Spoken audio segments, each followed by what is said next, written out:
Greeting, algebraites. On this great day today, we are going to be talking about a concept called absolute value. And absolute value has a lot of usages, there's a good word for you, in the real world. So let's take an example here. You are riding in an elevator and decide to find out how far it travels in 10 minutes. So you start on the third floor and you record each trip in this table. So how far did the elevator travel in all? Now notice it doesn't say which unit to use. Am I going to use feet or am I going to use the number of floors? So maybe just to be safe, we'll put the answer in both. But let's see. On the first trip here, we travel 8 floors up, and then second trip is 6 floors down. So it might be, some say, well, why don't we just add the two together? We add the two together and we get 2. But let's practically think what that means. Does it mean that the elevator only traveled 2 floors? And you say, no, it traveled 8 up and then 6 back down. So relative to its original position, it's only 2 floors up. However, we went 8 up and 6 down. So that's 16. But wait a minute, I have a negative here. So that's okay. Because we are going to figure out what to do with those negatives. So then it goes 9 more up, and then 3 more down, and then 7 more up. So notice that as we are approaching this, each one of the negatives needs to be considered as a positive because we're talking about distance. And distance is always talked about in normal terms as positive. Hence the reason we have to use what's called absolute value. So once we count all these floors up, we can multiply by 12. So we've traveled 33 floors, and then when you multiply that by 12, you're going to get how many feet it is, 396 feet, if it asks you to leave it in terms of feet. So we're going to be looking at problems that are dealing with absolute value. An absolute value problem could look like this. The most basic looks right here. So let's look at example number 1A before we figure out any of this stuff before. So practically speaking, we know that absolute value means whatever number is in here, make it positive. So for example, if I had a negative 3 in there, what are my potential results? I get a 3. And that's it. So notice here that I'm allowed to put in a positive, x is equal to 4. Or the other option is that I could have put in a negative 4. Why? Because negative 4, when you take the absolute value, is going to give you positive 4. So let's examine the process, what happened. Notice I have an absolute value by itself is equal to a positive number. So I can split this into 2 equations. Number 1, if you just erase the bars, you get this right here. Instead of saying absolute value of x is equal to 4, I just say x is equal to 4. Boom. And now to get from this equation to the other potential is all I have to do is take the right side and take its opposite. So negativize the 4. And there we go.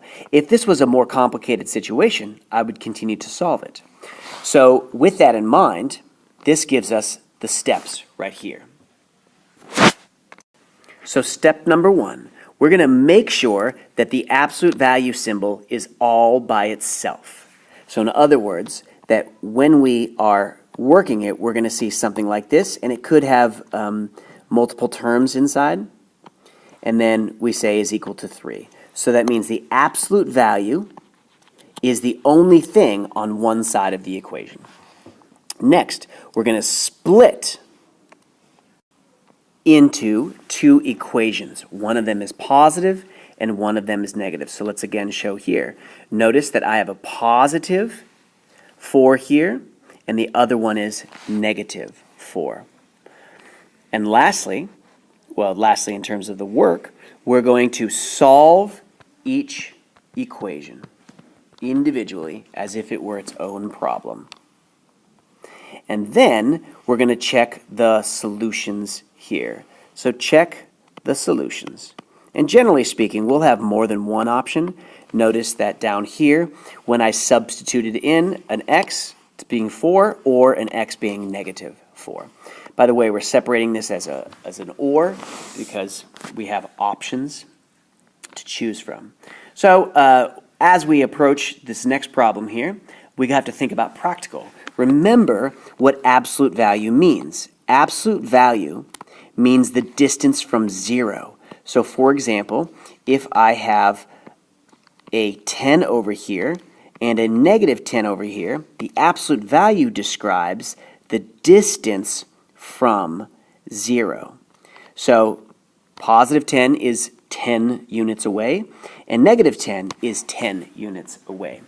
So the question here is, what absolute value, the absolute value of some number will give me a negative 8? And the answer is no solution. Why? Because distance cannot be negative. Or you could say absolute value is always positive. Absolute value is positive. Okay, so let's get into some more complicated ones. We're going to solve each of these absolute value equations. Remember what step 1 is. Step 1 is I have to get rid of the absolute value, I have to isolate the absolute value, which means I have an extra guy right here that needs to be gotten rid of before I can split my equation. So I'm going to subtract 5 from both sides, and now I'm going to bring down the absolute value of d, and now simplify there.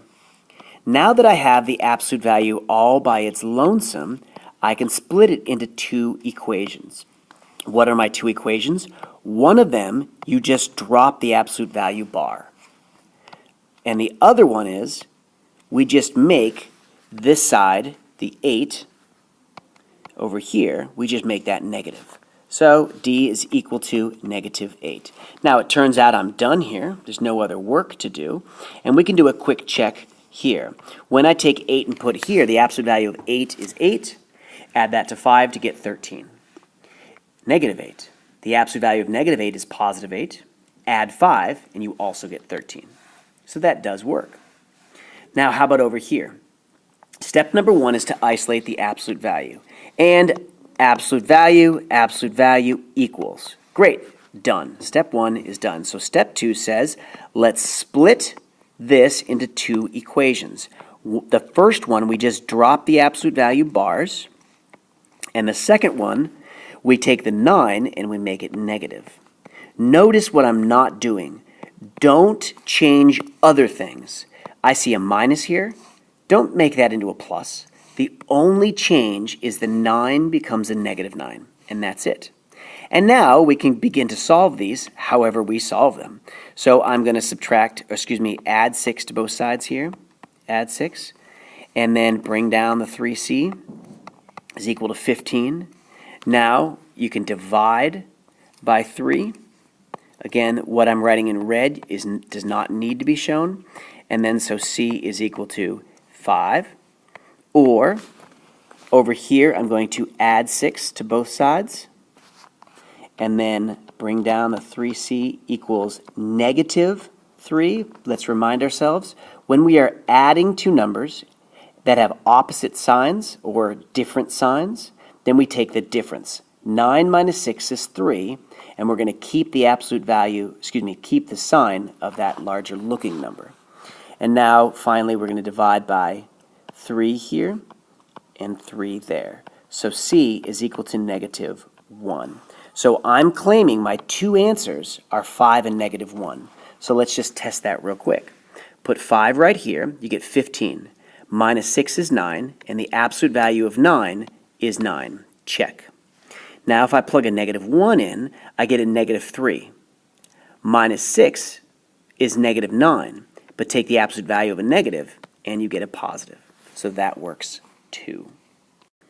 So part C here has every single one of the elements from the steps. So number 1, step 1, we need to get the absolute value by itself. Can we? Yes. I need to get rid of what? Yes, the 6. This is 6 is being added to the absolute value, so I have to get rid of that 6 from both sides. So I'm going to bring down the absolute value of 2 minus 4x and set that equal now to positive 10. Now that the absolute value is all by its lonesome, I can split this into two equations.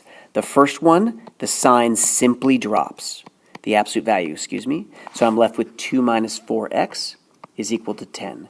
Now the other one is exactly the same as what I just wrote, except I am going to have the 10 will be negative.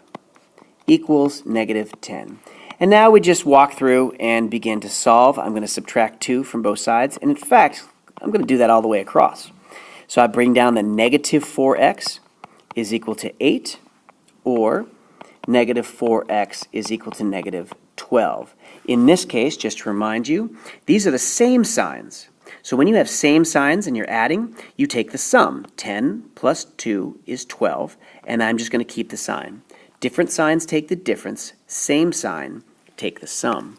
So lastly, I'm going to divide by negative 4. No alarms need to go off because I'm not dealing with inequalities yet.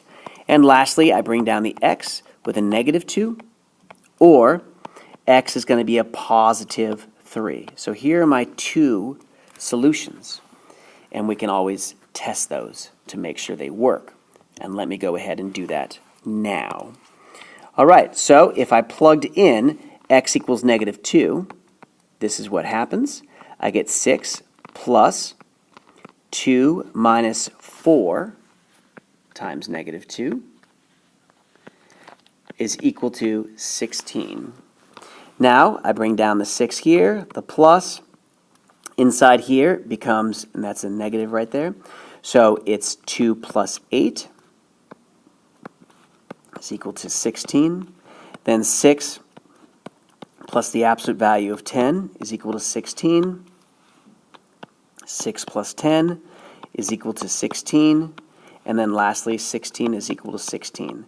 So we see that the first one does work. Now let's try a 3 and see how that affects things. So x is equal to 3. So 6 plus 2 minus 4 times positive 3 is equal to 16. 6 plus the absolute value of 2 minus 12, all equals to 16. 6 plus the absolute value of negative 10 is equal to 16. So notice here I put in different numbers here and here, but the result is almost the same. I get the absolute value of 10, the absolute value of negative 10. However, the absolute value of a negative is still positive, so the next step is exactly the same. 16 equals 16. So notice what happens. At first we start off different, but then these last two steps are going to be exactly the same. So now it is your turn. Practice makes permanent. So go ahead and begin working on the next problems on this page and the next one. Good luck to you.